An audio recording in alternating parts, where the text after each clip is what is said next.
Bom, e hoje vamos falar agora sobre as 10 medidas contra a corrupção e sobre a desfiguração das medidas na Câmara Federal. Assunto que a gente conversa agora com a promotora de justiça, Sandra Pontes. Bom dia. Bom dia. Falando em relação a essa discussão toda, existe um ponto, então, que a gente pode destacar que é o erro principal? Olha, existe, né? Nós estamos vendo que o Congresso Nacional, a Câmara Federal, ela não seguiu os trâmites da tramitação de um projeto subscrito por 2 milhões de brasileiros, né? A questão da subscrição da iniciativa popular. Então, esse é um ponto processual importante e nós achamos que a Câmara Federal desfigurou aquilo que os cidadãos brasileiros, 2 milhões de cidadãos, consideraram importante para que o Brasil avance nessa luta contra a corrupção, que é considerada para nós um mal endêmico e que nós precisamos trabalhar contra isso, né? Então, esse é um ponto importantíssimo de se ver nessa questão. O que a senhora acha dessa avaliação, dessa discussão entre os políticos, entre a justiça? Existe uma má interpretação de algum dos lados ou dos dois lados com relação ao que deve realmente ser lei, que deve ser realmente ser sancionado como lei? Nós vivemos um momento assim importantíssimo no país, né? Nós sabemos que não existe só a Operação Lava Jato no Brasil com relação a esse assunto. Nós vimos ontem mesmo ser mostrado na mídia uma Câmara de Vereadores, onde todos os vereadores foram afastados. Aqui mesmo no nosso estado do Maranhão, nós estamos vendo todos os dias iniciativas do Ministério Público no sentido de afastar gestores que não estão, vamos dizer assim, consentâneos com essa ideia de combate à corrupção. E nós sabemos que o momento é um momento importantíssimo para essa caminhada de combate à corrupção no nosso país. Sabemos desse tensionamento e sabemos que desse momento deve advir um novo Brasil. Então, nós temos que ter paciência histórica para enfrentarmos, para vivermos juntos esse momento. Agora, é importantíssimo que a gente possa entender o que está acontecendo e, como cidadãos, participarmos desse momento, né? Então, o ponto nodal que nós estamos colocando é esse.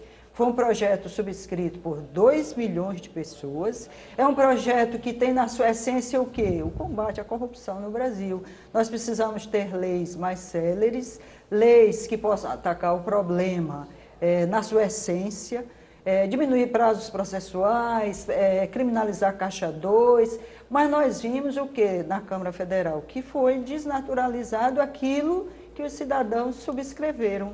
E isso, a própria sociedade reagiu, sem contar com a questão da criminalização do investigador pela questão do abuso de autoridade. Nós entendemos que já existem mecanismos suficientes, né, para, vamos dizer, apurar excessos. E caso se entenda que ainda precisa aprimorar esses mecanismos, não é o momento e nem o instrumento adequado para fazer isso. O que difere, então? O que tem nesse pacote que difere o que existe hoje em relação a esse limite, então, o que seria o abuso do poder? Com relação ao abuso do poder, tanto a magistratura, quanto o Ministério Público, quanto os agentes políticos de uma forma geral, já existe legislação própria que possa, vamos dizer, dar conta dos possíveis abusos. Nós entendemos que não falta legislação com relação a isso. Se entende aí que, por exemplo, a aposentadoria compulsória que existe na legislação seria uma certa benesse ao invés de uma pena. Então, esse, por exemplo, é um ponto que precisa ser enfrentado, mas não necessariamente no bojo de um pacote das 10 medidas, onde nós queremos aprimorar os mecanismos da corrupção.